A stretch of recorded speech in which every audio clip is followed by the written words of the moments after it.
வணக்கம் நண்பர்களே, நான் உங்கள் ராஜன் தமிழ்செல்வன். தமிழக வெற்றிக் கழகத்தின் தலைவர் விஜயண்ணா அவர்கள் தமிழகத்தில் 234 சட்டமன்ற தொகுதியிலும் முதல் 3 மதிப்பெண்கள் பெற்ற மாணவ மாணவிகளுக்கு கல்வி விருது வழங்கும் விழா 4 கட்டமாக நடத்தி மிக சீரும் சிறப்புமாக நடத்தினார். அந்த கல்வி விருது விழாவை நடத்திய பின் அதனை பொறுத்து கொள்ள முடியாத சில அரசியல் கட்சிகள், சில டம்மி அரசியல் கட்சி தலைவர்கள்.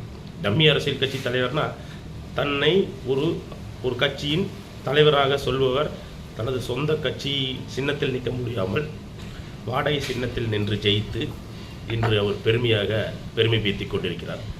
அவர் 1 கிராம் 2 கிராம் குழந்தைகளை தங்கத்துக்காக குழந்தைகளை பெற்றோர்கள் என்னென்ன பண்ணிட்டு இருக்கிறாங்கன்னு சொன்னார். அதை மறுபடியும் நான் திரும்பி சொல்ல வேண்டும் அப்படின்னு நினைக்கல. காரணம் என்னன்னா, அவருக்கு பூரா வைத்தறிச்சல் குழந்தை மேலேயோ பெற்றோர்கள் மேலேயோ இல்லை, தமிழக வெற்றி கழகத்தின் தலைவர் தளபதி விஜயண்ணா அவர்களின் மேலே தான். காரணம், எங்கடா திடீர்னு முளைக்கிறானுங்க, திடீர்னு வந்தானுங்க, திடீர்னு என்னென்னமோ பண்ணுறாங்கன்னு குறுகிய காலத்தில்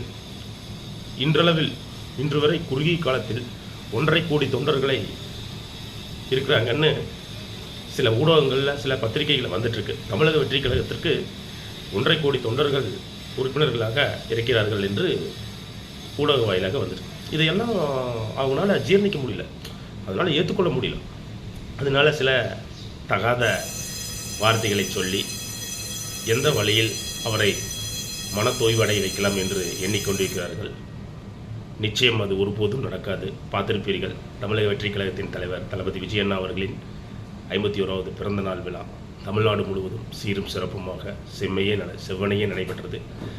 இந்த பிறந்தநாள் விழாவில் அனைத்து பகுதியில் இருக்கும் தொண்டர்களும் நிர்வாகிகளும் விஜயண்ணா அவர்களின் ரசிகர்களும் அனைவரும் தங்களால் முயன்றளவில் இல்லாதவர்களுக்கு இருப்பதை கொண்டு உதவி செய்தார்கள். இதை பார்த்த விஜயண்ணா நிச்சயம் நிகழ்ச்சி அடைந்திருப்பார்.